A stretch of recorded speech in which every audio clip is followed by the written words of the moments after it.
हिंदू नववर्षाची सुरुवात ज्या दिवसाने होते तो दिवस म्हणजे गुढीपाडवा। दरवर्षी चैत्र महिन्यातील शुक्ल पक्षातील प्रतिपदेला गुढीपाडवा साजरा केला जातो। देशातील अनेक राज्यांमध्ये हा सण मोठ्या थाटामाटात साजरा केला जातो। महाराष्ट्रात गुढीपाडव्याचा सण मोठ्या थाटामाटात साजरा केला जातो। या दिवसापासूनच चैत्र नवरात्रीलाही सुरुवात होते। गुढीपाडवा नेमका कधी आहे, तारीख, शुभ मुहूर्त, शुभ योगांमध्ये संभ्रम असेल तर हा व्हिडिओ नक्कीच पहा। मंडळी, गुढीपाडव्याच्या दिवशी लोक घरोघरी गुढी उभारतात। तसेच ते मुख्य प्रवेशद्वारावर झेंडूच्या फुलांचे, आंब्याच्या पानांचे तोरण लावतात।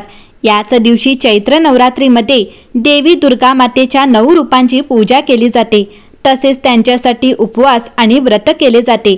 ज्योतिषांच्या मते चैत्र महिन्याच्या शुक्ल पक्षाच्या प्रतिपदा तिथीला दुर्गा देवीची पूजा केल्याने साधकाची प्रत्येक इच्छा पूर्ण होते।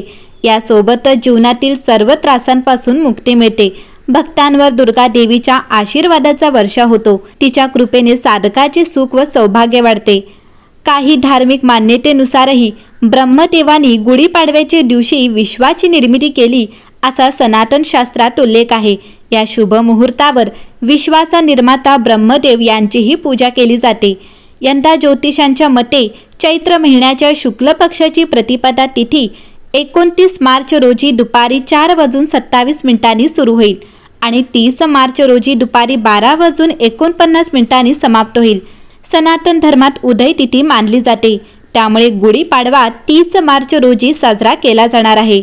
यावेळी ब्रह्ममुहूर्त सकाळी 4:41 ते पहाटे 5:27 पर्यंत असणार आहे। विजय मुहूर्त दुपारी 2:30 ते 3:19 पर्यंत असणार आहे। संध्याकाळची वेळ संध्याकाळी 6:37 ते 7 वाजेपर्यंत असणार आहे। अभिजित मुहूर्त दुपारी 12:01 ते 12:50 पर्यंत असणार आहे। निशिता मुहूर्त हा सकाळी 12:02 ते दुपारी 12:48 पर्यंत असणार आहे। गुढीपाडव्याच्या दिवशी इंद्रयोग तयार होतोय। या योगाचा योग संध्याकाळी 5:54 पर्यंत असणार आहे। या योगात शुभ कार्य केल्याने यश मिळते, तसेच ब्रह्मदेवाचा आशीर्वाद प्राप्त होतो। या शुभ मुहूर्तावर सर्वार्थ सिद्धी योगाचाही योगायोग होत आहे। 31 मार्च रोजी दुपारी 4:35 ते 6:12 पर्यंत सर्वार्थ सिद्धी योग आहे।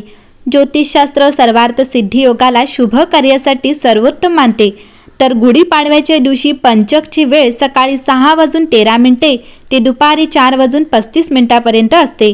याशिवाय गुढीपाडव्याच्या दिवशी बलव आणि कौलवकरण होण्याची शक्यता आहे। मंडळी, गुढीपाडव्याशी फक्त सांस्कृतिक धार्मिक गोष्टी जोडलेल्या नाहीत, तर त्यात निसर्गाचा, पर्यावरणाचाही विचार आहे।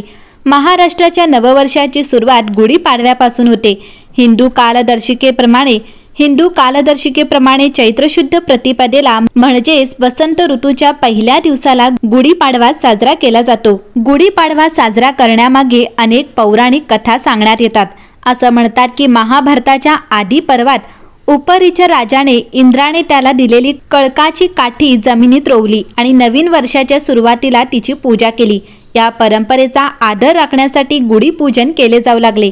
इतिहासात या दिवशी ब्रह्मदेवाने विश्वनिर्मिती केलं असं वेदामध्ये म्हटल्याचा उल्लेख आहे। पौराणिक कथेनुसार श्रीराम वनवासातून पुन्हा अयोध्येला परत आले, म्हणून गुढीपाडवा साजरा केला जातो। म्हणूनच यशाची गुढी उभारून हा दिवस साजरा केला जातो। गुढीपाडवा का साजरा करतात यामागे अनेक कथा सांगितल्या जातात। एका कथेनुसार पार्वती आणि शंकराचे लग्न पाडव्यालाच ठरलं आणि तृतीयेला झालं होतं, म्हणूनच या दिवशी आदिशक्ती पार्वतीचीही पूजा केली जाते। मंडळी, आल्हाददायक वसंत ऋतूनंतरचा उन्हाळा बाधू नये म्हणून वर्षाच्या सुरुवातीलाच कडुलिंबाची पाने खावीत असे सांगितले जाते। सृष्टी निर्माण केल्यानंतर ब्रह्मदेवाने सृष्टीला चालना दिली तो पहिला दिवस म्हणजे गुढीपाडवा। गुढीपाडवा हा 3.5 मुहूर्तांपैकी एक, त्यामुळे नवीन उद्योगाला, व्यवसायाला आरंभ करण्यास हा उत्तम मुहूर्त समजला जातो। यामध्ये नूतन संवत्सराची सुरुवात म्हणून चैत्र शुद्ध प्रतिपदेचा दिवस हा महत्त्वाचा शुभ मानला जातो। या दिवशी गुढी उभारून नव्या संकल्पाचा शुभारंभ केला जातो। गुढीपाडवा हा सण साजरा करण्यामागे पौराणिक कथेत अनेक संदर्भ सापडत असले तरी आजही हा सण तितक्याच उत्साहात साजरा केला जातो। आजच्या आधुनिक युगातही या सणाला ऐतिहासिक, सांस्कृतिक आणि नैसर्गिकदृष्ट्या विशेष महत्त्व आहे। चैत्र महिन्यापासून वसंत ऋतूच्या आगमनाला सुरुवात होते, त्यामुळे वातावरणात बदल झालेले असतात. जुनी सुकलेली पानं गळून झाडांना नवीन पालवी फुटते. आंब्याला मोहर येतो, याचं प्रतीक म्हणून गुढीला आंब्याची डहाळी बांधली जाते. पूर्वीपासून या नैसर्गिक बदलाचे स्वागत करण्याची पद्धत असावी. वातावरणात वाढलेल्या उन्हाची काहिली कमी करण्यासाठी गुढीमध्ये कडुलिंबाची पाने लावली जातात. प्राचीन काळापासून चैत्र शुद्ध प्रतिपदेला ओवा, मीठ, हिंग, मिरी आणि साखर हे कडुलिंबाच्या पानांमध्ये वाटून खातात. यामुळे पचनक्रिया सुधारणं, पित्ताचा नाश करणं, त्वचारोग बरं करणं, धान्यातील कीड थांबवणं हे सर्व यामुळे शक्य होतं. कडुलिंबामध्ये अनेक गुण असल्यामुळे आयुर्वेदातही याला खूप महत्त्व आहे.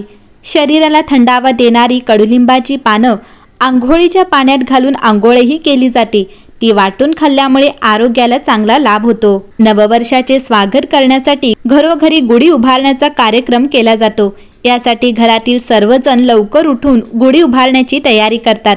एक उंच बांबूच्या काठीला धुवून स्वच्छ केले जाते.